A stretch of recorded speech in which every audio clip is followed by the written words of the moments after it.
আইনি জটিলতা কাটিয়ে সুষ্ঠুভাবে অনুষ্ঠিত হলো উত্তর দিনাজপুর জেলা বার অ্যাসোসিয়েশনের নির্বাচন। শুক্রবার সকাল থেকে এই নির্বাচন অনুষ্ঠিত হয়, যদিও এই নির্বাচন প্রক্রিয়াকে আইনি জটিলতায় পড়তে হয়েছিল। জেলা বার অ্যাসোসিয়েশনের সদস্য আইনজীবী দেবব্রত সরকার বলেন, এই নির্বাচন যাতে না হয় তার জন্য আইনজীবী মর্জিনা খাতুন ভোটাধিকারের দাবিতে মামলা করেছিলেন। সেই মামলার শুনানি হয়েছে ৩, ৪ ও ৫ ডিসেম্বর। জেলা বিচারক দুপক্ষের বক্তব্য শোনার পর মামলা খারিজ করে দিয়েছেন, কেননা নির্বাচনের বিরুদ্ধে যে মামলা হয়েছিল তা মেইনটেনেবল নয়। আইনজীবী দেবব্রত বাবু আরো বলেন, আদতে মার্জিনা চাঁচল বার অ্যাসোসিয়েশনের সদস্য, একই ব্যক্তি দুই জায়গায় ভোটাধিকার প্রয়োগ করতে পারেন না। তাই উত্তর দিনাজপুর জেলা বারের ভোটার তালিকা থেকে মার্জিনার নাম বাদ দেওয়া হয়, কিন্তু তিনি ভোট দেওয়ার জন্য নির্বাচন কমিশনের সিদ্ধান্তকে চ্যালেঞ্জ করে মামলা করেছিলেন, কিন্তু শেষ পর্যন্ত সেই মামলা খারিজ হওয়ায় নির্বাচন অনুষ্ঠিত হয়েছে।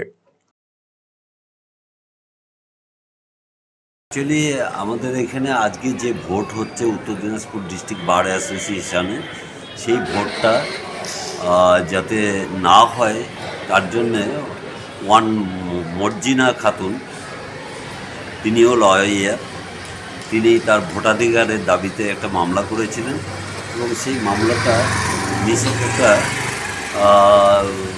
জুডিশনাল বার একটা মামলা করেছিলেন, যেটা মেনটেনেবল নয়।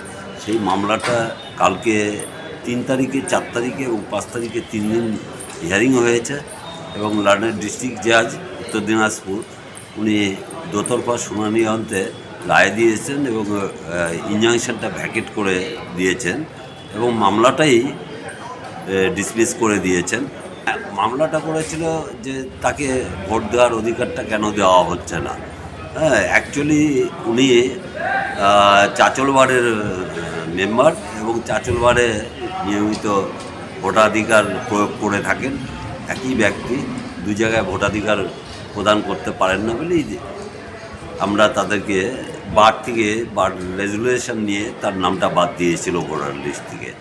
এবং আমরা বার অ্যাসোসিয়েশনের লয়াররা আছি, তাদের সক্রিয় সহযোগিতায় আমরা দুজন কেসটা মুভ করেছিলাম এবং মুভ করে আমরা আমাদের অনুকূলে রায় পেয়েছি এবং মর্জিনা খাতুনের যে মামলাটা করেছিলেন সেই মামলাটা ডিসমিস হয়ে গেছে, যার কারণে আজকে ইলেকশনটা হচ্ছে।